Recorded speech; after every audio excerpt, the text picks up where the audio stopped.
हमारे बाप क्या बोल रहे थे, किसान गरीब, किसान ये वो, किसानों की इतनी बेइज्जती कर रहे थे। हम अगर किसान ना होते ना तो आप खाना नहीं खा पा रहे होते, घर में भूखे मर जाते, भूखे। ये लोगों के साथ ना भेदभाव करना छोड़ दो। तुम बेइज्जती कर रहे हो बिना देखे कि सामने वाला कौन है, क्या कर रहा है।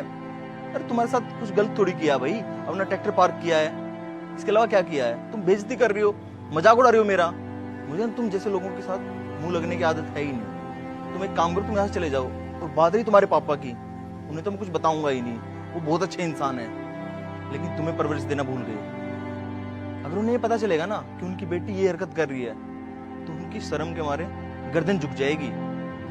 सॉरी, हम आगे से ध्यान रखेंगे, कभी भी बदतमीजी से बात नहीं करेंगे। पहले पूछ लेंगे सामने वाले से वो कौन है कौन नहीं है, पूछेंगे भी नहीं, सबसे इज्जत से ही बात करेंगे। बस आप प्लीज पापा को मत बताना। अब जाओ यहाँ से, निकलो।